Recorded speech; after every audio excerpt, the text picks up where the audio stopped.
Tu écoutes l'épisode 162, comment te sentir attirante. Alors, cet épisode, il est pour toi si tu as le sentiment de pas attirer les bonnes personnes, donc les gros lourds, les personnes indisponibles, des personnes qui te plaisent pas du tout. Et quand il y a quelqu'un qui te plaît, que tu aimerais que cette personne vienne à toi, tu as le sentiment de te sentir invisible à ses yeux. Cet épisode, il fait suite aux épisodes 160, 161 que je te conseille vraiment d'écouter avant. Dans cet épisode, on va vraiment se focaliser sur la confiance que tu as, que tu es attirante, c'est-à-dire que des personnes qui sont attrayantes pour toi vont aussi être attirées par toi. Et pour moi, en fait, cet aspect-là, c'est vraiment l'explication de pourquoi tu t'accroches en amour. Souvent, si tu as ce sentiment que tu plais rarement, que c'est rare d'avoir quelqu'un qui te plaît qui est aussi attiré par toi, eh bien,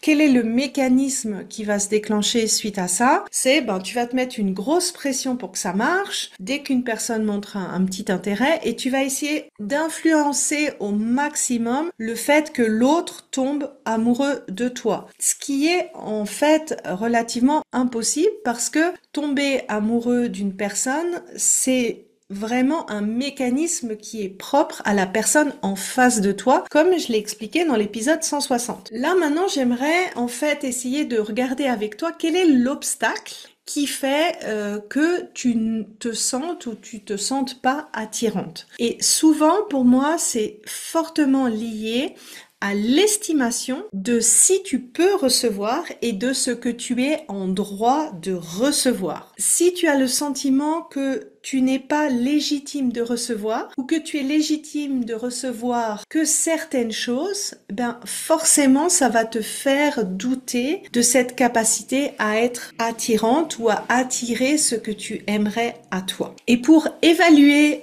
comment tu te sens dans ta capacité à recevoir, tu peux te demander: est-ce que c'est facile pour toi de recevoir, que ce soit de l'amour, de l'attention, des cadeaux, etc., etc., de observer quel est ton équilibre entre le prendre, le donner et le recevoir dans tes relations? Est-ce que tu es plutôt la personne qui va avoir du mal à recevoir de l'autre ou qui va avoir tendance à donner dans une relation, donc d'avoir un petit peu un déséquilibre dans la relation? Et qu'est-ce que tu fais quand tu reçois quelque chose? Est-ce que tu es mal à l'aise? Est-ce que tu redonnes à la même hauteur ou encore plus? Est-ce que c'est quelque chose qui est facile? Est-ce que c'est quelque chose qui est plutôt difficile, voire culpabilisant? Tu peux même faire ce lien quand tu reçois beaucoup d'argent. Et si tu vois en fait que tu as des difficultés dans le recevoir ou que tu compenses par le faire quand tu reçois, eh bien ça pourrait être une explication pourquoi c'est difficile de croire que tu peux attirer, parce que par définition, quand tu attires, tu ne fais rien.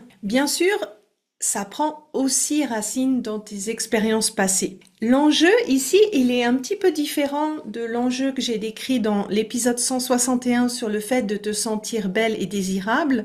Ici, l'enjeu, c'est plus quel est le prix à payer de négatif si tu reçois, si tu attires. Si tu veux approfondir sur comment tu peux te libérer de ces schémas amoureux qui viennent de ton passé et qui te bloquent en relation, je te laisse regarder mon webinaire gratuit sur mon site internet sandykaufman.ch/fr/passé. Donc, si on identifie que cette capacité à attirer, elle est fortement liée avec qu'est-ce que tu te sens en droit de recevoir, les clés pour s'en libérer, elles vont être très très liées avec ce travail sur cette capacité à recevoir. Et la première chose que je conseille en fait pour s'en sortir, la première clé, c'est vraiment de prendre conscience de tout ce que tu reçois et tout ce que tu attires, que tu considères de positif naturellement. Donc mon invitation, c'est vraiment de regarder tout ce que tu peux recevoir. Et ça peut être plein de petites choses, comme les sourires des gens, les petites attentions de tes amis, les petits compliments que tu peux recevoir, les petits gestes que tu peux avoir des fois des commerçants, les petits, je sais pas, si quelqu'un t'apporte ton chocolat préféré, ton thé préféré, lésine pas en fait sur toutes ces petites attentions, tous ces petits gestes que tu reçois, parce que c'est plus tu vas prendre conscience de cette répétition, de cette quantité, plus ça va renforcer en fait cette croyance que tu attires déjà des choses, que ça fait partie en fait de ta normalité et c'est naturel déjà pour toi. La deuxième clé, c'est d'apprendre à recevoir sans donner quelque chose en retour. Donc recevoir vraiment égoïstement. Typiquement, si à ma question précédente, tu as répondu j'ai plutôt tendance à toujours donner en relation et j'ai l'impression de pas beaucoup recevoir, eh bien la première étape, ça serait d'arrêter de donner jusqu'à que tu trouves un meilleur équilibre ou un équilibre qui te paraît plus équilibré pour toi et d'apprendre en fait à profiter pleinement quand tu reçois. Et ça peut être quelque chose d'assez difficile, ça peut être assez inconfortable. En fait, tu peux sentir beaucoup d'émotions inconfortables quand tu vas commencer à inverser cette tendance et même avoir un petit peu cette impulsion de vouloir changer l'équilibre. Mais l'idée, c'est d'apprendre à t'asseoir avec cette sensation inconfortable, de noter les pensées qui peuvent te traverser et ça t'apprendra beaucoup d'informations sur le prix à payer que tu as enregistré de recevoir. Donc ça, c'est la deuxième clé. La troisième clé, c'est de te donner ce que tu aimerais recevoir. C'est un petit peu comme si tu voulais donner l'habitude à ton système nerveux que c'est normal pour toi de recevoir. Ton système nerveux, il va pas faire la différence si c'est de toi ou de quelqu'un d'autre. Et donc, si tu as besoin d'attention, donne-toi de l'attention. Si tu as besoin d'amour, donne-toi de l'amour. Si tu as besoin de petits cadeaux, fais-toi des petits cadeaux. L'idée, c'est d'aller dans l'expérience, de l'expérimenter, de ressentir ce que ça fait de recevoir. Et déjà, le faire vis-à-vis de soi-même, c'est une bonne première étape. Bien sûr, le niveau 2, ça serait de le recevoir de quelqu'un d'autre. Mais en faisant ça, tu te crées aussi des nouveaux standards dans tes relations. La quatrième clé, c'est à nouveau de choisir tes pensées. C'est exactement le même raisonnement que dans l'épisode 161. L'idée, c'est de trouver une pensée qui te réconforte sur ta capacité à attirer. Et c'est là où la clé numéro 1 qui était de lister tout ce que tu reçois déjà, en fait, ça peut t'aider à trouver une pensée plus aidante. Typiquement, je reçois déjà plein de choses quotidiennement dans ma vie, j'attire quotidiennement plein de choses positives dans ma vie, attirer un partenaire qui me plaît et la suite logique. Typiquement. Par exemple, une pensée, si au moment où tu apprends à recevoir, tu te dis des pensées du style « Ouh là là, il va falloir que je rende l'appareil à cette personne, il faut que je le fasse », une pensée qui pourrait être aidante, ça serait de te dire, donc si par exemple tu t'es rendu compte que quand tu arrêtes de donner et que tu reçois juste, c'est plus des pensées du type « Ah, il faut que je lui rende l'appareil sinon ».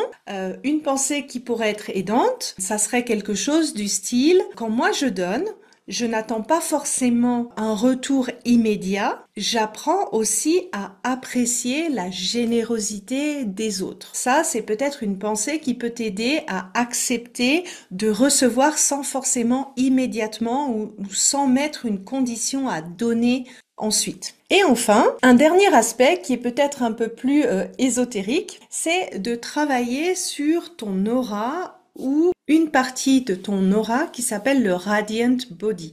En Kundalini Yoga, je parle de cette forme de yoga dans l'épisode 61 si ça t'intéresse de savoir tous les bienfaits que moi je considère à ce yoga. La capacité à attirer, elle est vraiment liée à la force de ton aura et plus particulièrement d'une couche de ton aura qui s'appelle le Radiant Body. Et ma professeure de yoga, Guru Jagat, elle disait que finalement la force de ton Radiant Body, donc de cette couche de ton aura, elle est vraiment directement liée à tout ce que tu as vécu dans tes anciennes relations avec tous les anciens partenaires que tu as eus et que ça laisserait finalement une trace dans ton aura et ça influencerait en fait la capacité ou la force de cette couche à attirer les bonnes choses à toi, surtout si t'as pas eu forcément des expériences très positives avec tes anciennes relations. Dans l'article qui se trouve sur mon site, je te mets un lien sur plein d'exercices qui peuvent t'aider à travailler sur ton Radiant Body. Et ma prof de yoga, Kuru Jagat, elle, ce qu'elle avait proposé comme enchaînement, c'est un enchaînement qui s'appelle Green Opportunity and Energy. C'est un enchaînement pour les coachés de s'ouvrir à l'amour que vous trouvez sur la plateforme que vous pouvez faire. Et c'est cet enchaînement-là qu'elle nous avait conseillé pour travailler sur cette couche spécifique de l'aura. Donc voilà, pour les personnes un petit peu plus ésotériques, j'espère que vous êtes aussi servis. Bien sûr, si tu veux aller plus loin, maintenant tu connais ce que je propose, eh bien, tu as mon livre pour vraiment identifier tes schémas amoureux et pas ceux seulement en lien avec le fait de te sentir attirante. Et si tu veux entamer ta transformation, tu as mon programme S'ouvrir à l'amour. Je te souhaite une belle semaine et je te dis à la prochaine semaine pour un autre épisode. Ciao!